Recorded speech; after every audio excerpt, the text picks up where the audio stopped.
welcome to our short demonstration of our BurpSuite plugin FlowMate. My name is Florian Haag and today I'll be guiding you through our short demo. Let's just jump right in and talk about the agenda of today's video. I will start to explain you the initial idea of FlowMate and how we got started developing the plugin in the first place. Next, we'll move on to the basic concept or the main functionality of FlowMate, so a rough overview on how the plugin works under the hood. Next, we'll talk shortly about how to get FlowMate and get it up and running in your BurpSuite instance. And next, in the main part of this video, I will guide you through a very simplistic overview of the plugin overall, and we'll close today's video with some thoughts about FlowMate. Okay, so talking about the initial idea of FlowMate. Our initial idea for developing FlowMate comes from web application penetration testing, and it resolves around one singular challenge we face in every pen test of those sort. And the main idea is the correlation of inputs and outputs in the case of a web application. For this, let's just hop over to the browser. And here we can see an exemplary test application that I just set up for the purpose of today's demonstration. As we can see, we have a lot of functionality available in the sidebar of this application, and we also seem to have like a login panel with different user roles. For example, there's an admin user available and also a user. So, for example, if we log in with this normal role, we can see now we are signed in as a user called Jane Doe, and we have several functionalities available. And currently, or mainly in a penetration test, our goal is to identify all the vectors where we can attack the application, and this is mostly related to the inputs in one of those application functionalities. So for example, if we move over to the profile page and go to the edit profile dialog, we can see there are a lot of fields where we can enter custom data points into the applications, and in some locations those data might be returned to us from the application server. So for example, if you have a look at the city parameter, here we had an exemplary value of Neu-Isenburg that was entered before. And if we leave the profile dialog, we can see one mask up. There already is this value returned in this kind of address field of our current profile.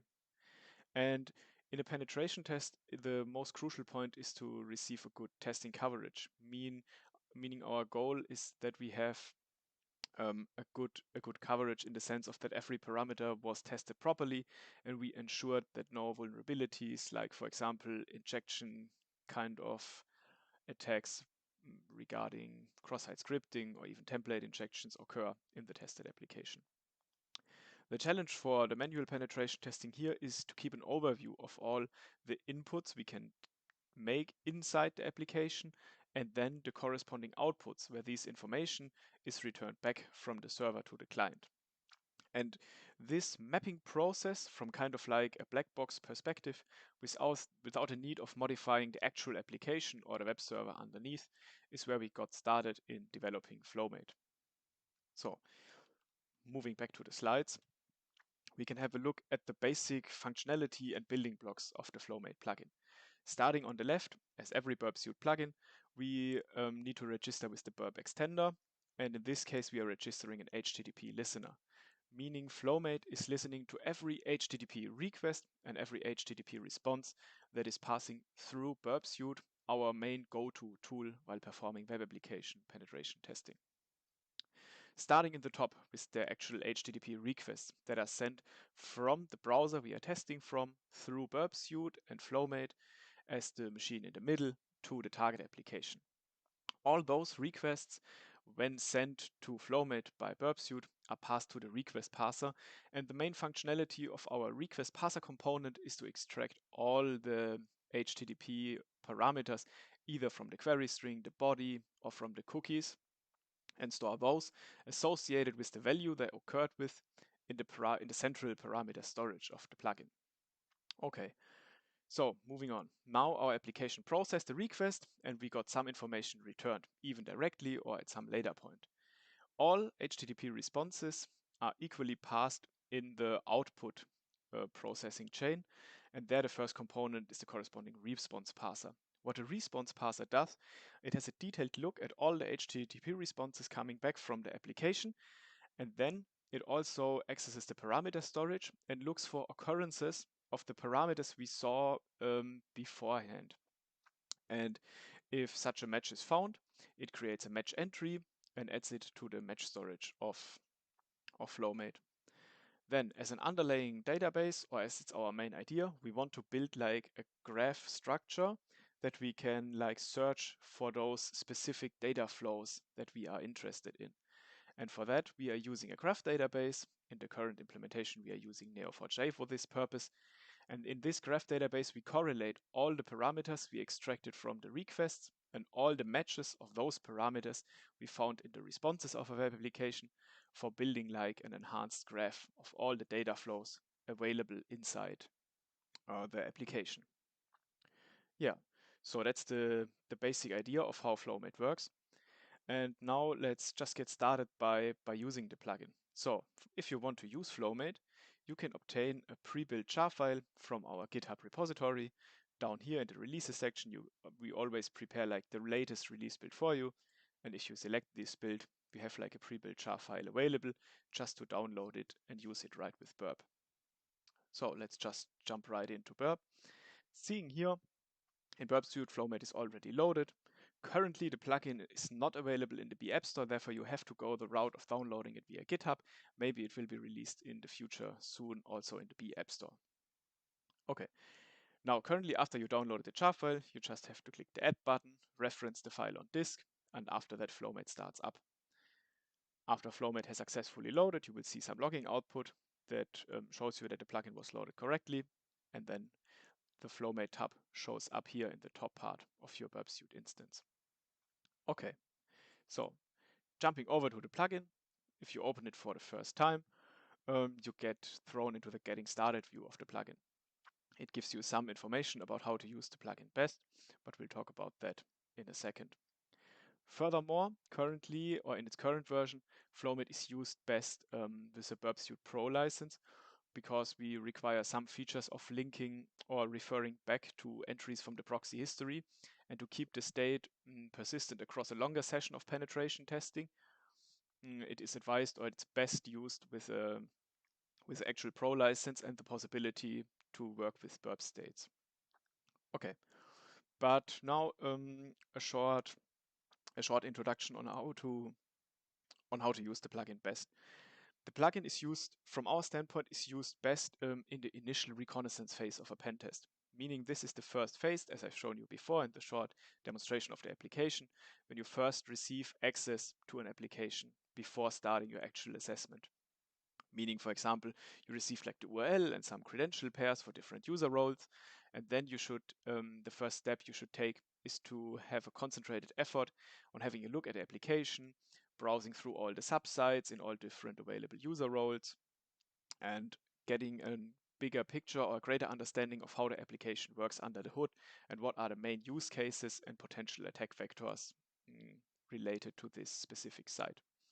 And in this phase, our plugin FlowMate is used best. So before you start your actual reconnaissance phase, you just load up the plugin in the BurpSuite as I have shown you before. Then you add the target site you are testing to the actual scope of your current BurpSuite session. You can do that by moving over to the target tab. Then here we can see our target application is running on localhost, and here you can like add it to scope.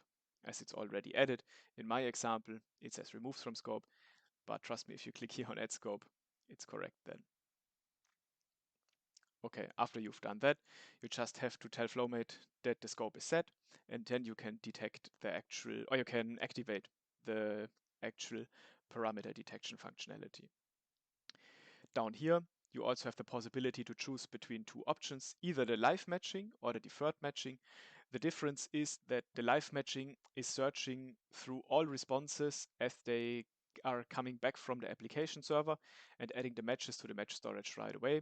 Deferred matching is intended for really large applications because with a growing number of extracted parameters from the requests, the load for searching such matches increases with the number of the actually captured parameters. Therefore, we advise to use the deferred matching for bigger applications, and deferred matching gives you the opportunity to match when you are done browsing the application, meaning FlowMate will go through all of the proxy history, extract all parameters, and then search for the occurring matches, building the database. As I already prepared a sample state for us and have done or did the browsing beforehand, we already have some database statistics that give you some insights on how many values were found, parameters, and also the actual matches. In our current case, we have, for example, 66 actual parameter matches on the whole application page as we browse those. Okay, so now, as we have shown in the demo before, we might be interested in the city value of the parameter. So in order to identify this parameter, a first thing we need to do is we need to find out the name of this parameter. And in our current case, it is like the USF5 parameter. So one of the most heavy used views of FlowMate is the actual query view up here in this tab.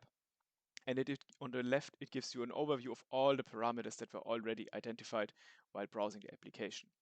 Up here, we also have a search, so we can simply type in the name of the parameter we're interested in. And in this case, we only get one instance of this USF5 parameter. After selecting this parameter, the view on the far right gets populated and we get some more detailed information on our parameter of interest. As we can see here in the first column, we have like where the parameter value occurred for the first time we saw it. In this case, we saw the parameter with the value Neu-Isenburg as we changed the city value of the actual parameter. If we select it here and we want to have insights in how the request looked, we can just, after selecting, scroll down here and we get like the corresponding message or the corresponding HTTP message consisting of a request and a response extracted from the proxy history. And down here, we can see the snippet where the value was entered into the application. Moving back up, we can see we have like 3 matches that occurred. So in 3 locations in the output of the application, we were able to re-identify the value of the city parameter again. And the plugin like created this data flow or the connection between this input and those 3 outputs. For example, if we select the first one, on the far right, we also get some match proof that shows us a more detailed context in which the actual value is used. So in this case, we can see the city name is incorporated in some kind of HTML text, while, for example, here in the third match, it is incorporated in a different fashion. In this case, it's inside an HTML tag attribute called value. Okay, those differences, for example, might be really useful when trying to find a suiting cross-site scripting payload, because the, the the payload needs to be dependent on the context we want to exploit. And if like a parameter is used in different contexts, this could be interesting trying out all the available payloads to escape the corresponding context in the first place. Okay, so, but now there are some matches, or we have a lot of matches, but some matches might be more interesting than other matches. And let's consider this. Consider our target application has like different user roles. As we saw before, we have like an administrative role and we have a simple user role. And a vulnerability might be more critical if we are able from the normal user role to enter some input value, and those input value are reflected then back to us in the administrative role. Because if a vulnerability is present in this data flow, it is more critical because a normal user might be able to attack an actual administrator of the site. For this case, to track parameter occurrences in the context of sessions, we added like a session tracking feature up here. Moving over to the session tab on the left, we first need to define the session definition. The session definition is like a collection of all the actual input parameters that uniquely identify a session. In our case, it is only the actual session ID cookie that is sent with the application or with every HTTP request. In order to add a parameter to this list of the session definition, we can simply go back to the query tab and we can choose the actual parameter. Then we need to right click and then we can send it to the session definition. After we've done that, the parameter will show up here. If our session definition is complete for our target application, we can just hit apply the session definition. And after that, FlowMate will go through all the proxy history and identify the distinct values for the session and group those request responses and matches together corresponding to their session. Down here, I already prepared 3 sessions for those, as I did in my reconnaissance phase. I just started with the first requests were unauthenticated. After that, I logged in as the user. And then finally, I did a turn in the application in the administrative role. In order to make the sessions more descriptable, we also have like the possibility to rename session. That can be done here. And to make it more clear, I already did that beforehand. And yeah, for example, if we have to look at a user session, this list shows us all the matches that occurred during the user session. As we just described now, an interesting use case would be regarding the administrative session. So if we just have a look at all the parameters found here, we can also detect that our parameter of interest, the USF5 parameter, is found here with the value of Neu-Isenburg. And we can see this parameter value was entered in the user session, though this might be a suitable candidate for trying out some injection payloads there. Also, as we have seen in the query view, we again get a look at the specific matches we found. One of the matches is in a JSON content type, and the other one is in the value attribute of an HTML input tag we saw here. Okay, that are some of the key functionalities you can use FlowMate for, but all of the views I've shown you integrated into the plugin so far are not very graphic, right? It's like a really search intensive task. You get like a full list of all the parameters. And our main benefit of the plugin is that as you start up FlowMate, it spawns a Neo4j browser in the background that is already up and running in the background, and we can use it to query all the data flows in a more graphic way. So for example, we are interested again in this USF5 parameter, and we want to see the whole graph for that. If you might already have noticed down here, we have like a pre-generated cipher query for the Neo4j database that we can just highlight and copy it to our clipboard. And now the Neo4j browser can be accessed from a normal web browser, and the plugin spawns it on port 7474 on localhost. After logging in with default credentials that are shown or outlined in the plugin, you can just go to the search bar up here, paste the query, and then we can perform a search for the specific values we are interested in. So if we scroll in a bit, now we have the main advantage of having like a graphical representation of the actual data flows in a graph form. That makes it more easy to understand, basically. Short explanation on the graph. Over here, you can see the different node labels we have available or that are used throughout a plugin. But quickly, to give an overview of this specific data flow, starting down here, this is the value where the parameter was actually entered in the application. So if we select this URL node, we can see on the profile underscore save.php file, the parameter with the name USF5 was entered into the application with the value of Neu-Isenburg in this case.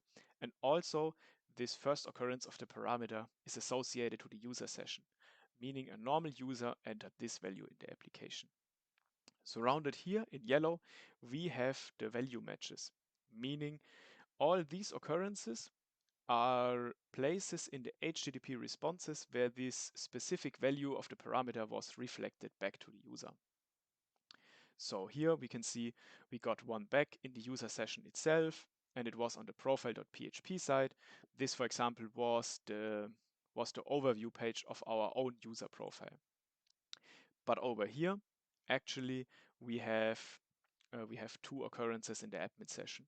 In this case, we have it in the members data panel, and in this case, we have it in the profile new PHP file, which is like a more administrative user management panel where an administrator might be able to alter user information altogether. Okay, all in all, if you now are in a penetration testing engagement, this view gives you all the information you need in order to test this specific parameter for certain attack vectors like template injection or cross-site scripting, and this is where FlowMate is used best. So after the initial reconnaissance phase is closed, you should have a nearly complete graph of all the inputs and outputs inside the application mapped inside the plugin.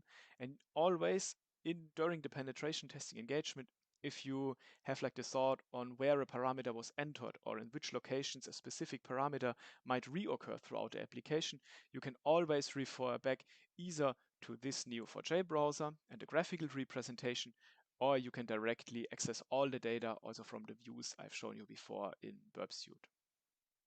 Okay, so these are the main functionalities of our FlowMate plugin. It comes with a lot of more functionality Also shortly, we added like a noise reduction feature, meaning some parameters might be auto-generated by a specific framework or a target framework the application you are testing is using. This feature gives you the ability to exclude certain parameters from the matching process in an overall effort to reduce the actual noise. Furthermore, in the audit findings tab, the plugin generates a lot of automatic findings, like for example, the cross-session matches between, for example, user and administrative sessions we have formed before. And here, for the entry point, you can see here we have like an extensive documentation integrated into the plugin already, which gives an overview on how to access the Neo4j browser, how to read and understand the actual graph the plugin generates. And up here, we also have like a generation view for some additional queries. This gives you the possibility to search for specific input values, for parameters on specific URLs, or also search for certain parameter names, as we have seen in the example just a few seconds ago. Yes, this auto generation or this additional query tabs relieves you from the burden of learning the actual Cypher query language that is used by Neo4j, and I think it's a real great feature, enhancing the usability of the overall plugin. Okay, so some closing thoughts on the plugin. If you are keen to try it out, as I've shown you before, you can download the latest version from our GitHub repository.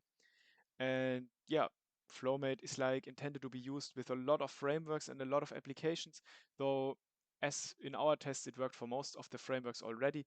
But if you encounter like some blind spots of FlowMate or have some improvements for us, we would really appreciate it if you reached out to us and reported some issues or feedback, for example, via the GitHub issues finding, or you contact me or the colleagues directly via our GitHub profiles. That's also a possibility. And if you have like contributions for certain content type parsers or stuff like that, and you are keen to add value to FlowMate, we also really would appreciate it if you just open the pull request in our repository. Okay, that's all for today. So thank you for your patience, and I hope you enjoy using FlowMate in your engagements. Okay, take care, have a nice day, and bye.